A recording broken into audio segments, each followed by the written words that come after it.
Hi everyone, I hope आप लोग अच्छे होंगे। अब जानते हैं बीएसएससी का जो वैकेंसी है वो 19,000 प्लस वैकेंसी आई हुई है इस बार।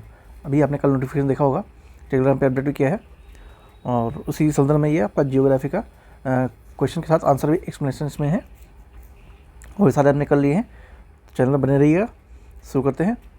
टेलीग्राम का लिंक डिस्क्रिप्शन में है, ज्वाइन कर सकते हैं। वीडियो अच्छी लगे सब्सक्राइब जरूर कर लीजिएगा। भारत में पश्चिमी तट के उत्तरी भाग को क्या कहते हैं? तो उसे क्या कहते हैं? कोणार्क तट कहते हैं। ठीक है, अभी देखते हैं कोणार्क तट कहाँ पे है। पश्चिमी घाट के उत्तरी भाग में दमन से गोवा तक लगा हुआ है। मालाबार जो ये केरल के तट पे है। पश्चिमी घाट के दक्षिणी भाग मंगलूर से कन्याकुमारी तक ये जोड़ता है। उत्तरी सरकार ने पूर्वी तट के उत्तरी भाग आंध्र प्रदेश में कृष्णा नदी से गोदावरी नदी तक का भूभाग को उत्तरी सरकार कहते हैं। कोरोमंडल पूर्वी तट के दक्षिणी भाग आंध्र प्रदेश एवं तमिलनाडु तटीय मैदान का भाग है, उसे कोरोमंडल के तट कहते हैं। ठीक है, कोरोमंडल एक्सप्रेस का भी जो ट्रेन है वो एक्सीडेंट भी हुआ था अभी कुछ दिन पहले, आपको अगर याद होगा तो। कोरोमंडल एक्सप्रेस के नाम से वो ट्रेन थी, तो यहीं पे जा रही थी तमिलनाडु में ही। पाक जलडमरू मध्य की मन्नार की खाड़ी द्वारा निर्मित संकीर्ण समुद्री जलमार्ग द्वारा इनमें से कौन सा देश से अलग होता है? ठीक है, तो श्रीलंका अलग होता है। ये पाक कहाँ पे है? पाक स्थित पाक जलडमरू मध्य भारत के तमिलनाडु राज्य और श्रीलंका के उत्तरी भाग के मध्य स्थित एक संधि है। यह बंगाल की खाड़ी, पाक की खाड़ी और मन्नार की खाड़ी से जोड़ता है। जलडमरू मध्य का नामकरण ब्रिटिश शासनकाल में मद्रास प्रेसिडेंसी के गवर्नर रॉबर्ट पाक के नाम से किया गया था। ठीक है, तो ये जिसका नाम किससे पड़ा था? रॉबर्ट पाक के नाम से किया गया था। सियाचिन ग्लेशियर को लेकर किन देशों में विवाद है? जो सियाचिन ग्लेशियर है उन किन देशों में लेकर विवाद है? तो ये है भारत और सियाचिन ग्लेशियर को लेकर भारत पाकिस्तान। वेट कोई बार एक्सप्लेनेशन में फिर आंसर हो जाएंगे। सियाचिन ग्लेशियर ट्रांस हिमालय के काराकोरम श्रेणी में भारत तक पाक की सीमा पर स्थित है। ठीक है, ये स्थित है, ना कि विवाद है। यह विश्व का सबसे ऊंचा युद्ध स्थल है और हिमनद को लेकर भारत पाकिस्तान के मध्य विवाद है। सियाचिन ग्लेशियर, हाँ ठीक है, देव का ठीक है, भारत और पाकिस्तान मान के चलिए। बाकी कुछ हिस्सा चाइना में आता है।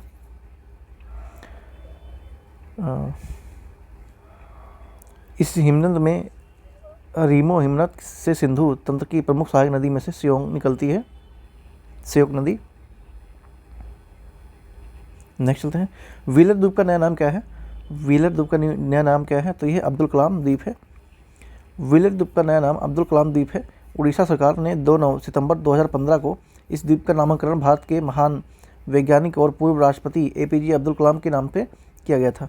यह द्वीप भारत के पूर्वी तट से लगभग 10 किलोमीटर की दूरी पर बंगाल की खाड़ी में स्थित है और यह अपने प्रक्षेपण कार्यक्रम के परीक्षण के रूप में इसका प्रयोग करता है। यह आपका जितने भी एग्ज़ाम हैं, वन डे एग्ज़ाम है, उनके लिए तो रामबाण है, और भी जो आपके एग्ज़ाम होते हैं उनके लिए भी काफ़ी हेल्पफुल होने वाला है। तो वीडियो में लास्ट तक बने रहिएगा। भारत में सबसे लंबा समुद्र तट कौन सा है? तो ये है मरीना तट। कौन है? मरीना तट है। तमिलनाडु की राजधानी चेन्नई में स्थित मरीना बीच जो है भारत का सबसे लंबा समुद्री तट है। इसकी कुल लंबाई कितनी है? तो 13 किलोमीटर है। कितनी है? 13 किलोमीटर है। भारत में एकमात्र सक्रिय ज्वालामुखी बैरेन द्वीप कहाँ पर स्थित है? तो बैरेन द्वीप ये अंडमान द्वीप समूह में है। बैरेन द्वीप भारत का ही नहीं बल्कि दक्षिण एशिया का एकमात्र सक्रिय द्वीप है जो बंगाल की खाड़ी में स्थित है। अंडमान और निकोबार के एक भाग है। बैरेन का अर्थ होता है बंजर, यहाँ कोई न रहता हो। इस द्वीप पर कोई भी मानव बसाव नहीं है। ठीक है, ध्यान रखेंगे, बैरेन द्वीप को इम्पोर्टेंट है। एकमात्र एशिया का ज्वालामुखी यहाँ पर सक्रिय है। खैबर दर्रा कहाँ पर स्थित है? खैबर दर्रा कहाँ पर स्थित है? तो ये पाकिस्तान में है।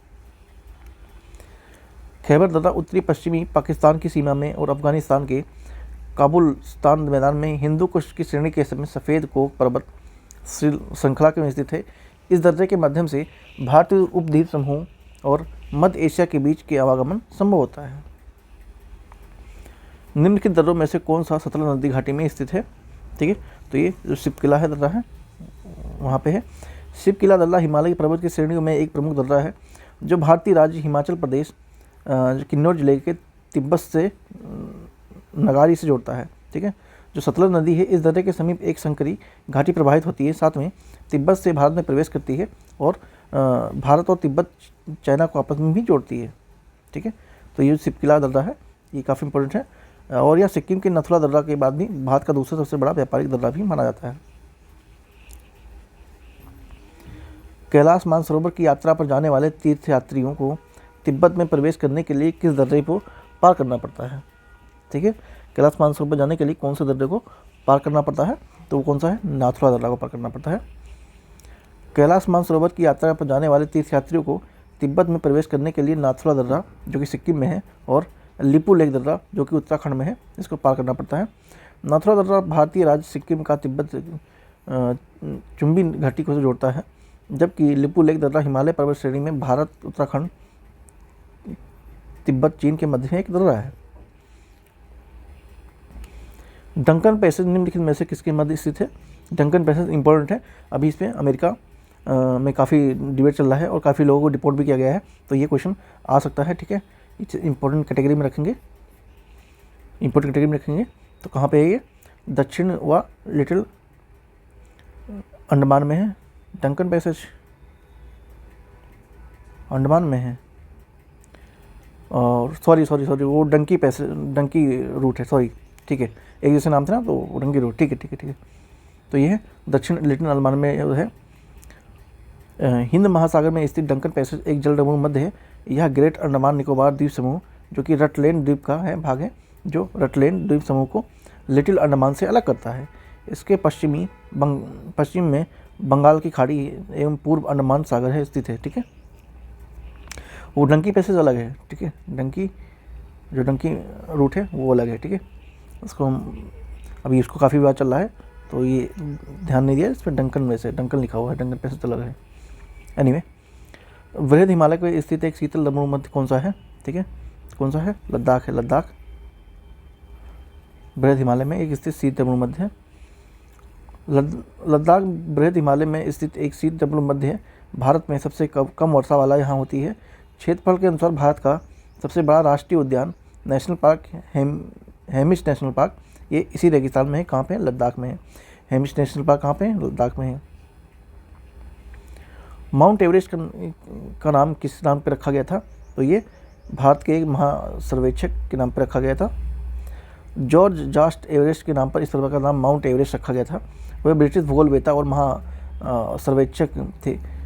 1865 ईस्वी में उन्हें के नाम पे माउंट एवरेस्ट के नामकरण किया गया था।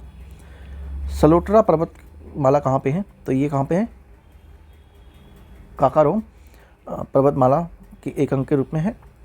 सलोट्रा पर्वतमाला पाक अधिकृत कश्मीर के गिलगित बलूचिस्तान क्षेत्र की सीमा पर स्थित है, जो कि सियाचिन ग्लेशियर के दक्षिणतम पश्चिम भाग ट्रांस हिमालय काकारोम श्रेणी में स्थित है। इसलिए इसे काकारोम के हृदय स्थल के नाम से भी जाना जाता है।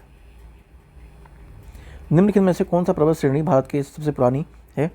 कौन सी है? अरावली है। ध्यान रखें, क्वेश्चन आ सकता है। सबसे पुरानी श्रेणी कौन है? अरावली है। अरावली पर्वत श्रेणी भारत की सबसे प्राचीन पर्वत श्रेणी है, जिसका नाम प्री कैरेबियन काल में हुआ था। यह श्रेणी औसतन रूप से 300 से 800 मीटर तक ऊंची है। इसकी सर्वोच्च चोटी माउंट आबू के समीप स्थित है। गुरु शिखर 1722 मीटर है। यह पर्वत श्रेणी दक्षिण पश्चिम भाग में अहमदाबाद, गुजरात से लेकर उत्तर पूर्वी दिल्ली के भाग 800 किलोमीटर तक की लंबाई विस्तृत करता है। और दिल्ली में स्थित रायसीना पहाड़ी, जिस पर राष्ट्रपति का भवन भी स्थित है, इसी पर्वत श्रेणी पर है। किस पे है? अरावली पे है। ठीक है, रायसीना जो भवन है। नागा और गारो पहाड़ियाँ स्थित कहाँ पे है? तो ये पूर्वांचल पर्वतमाला में है। लद्दाख और काकारोम श्रेणी में के समान पूर्वांचल श्रेणी में भारत के उत्तर पूर्वी हिमालय क्षेत्र में विस्तार का है।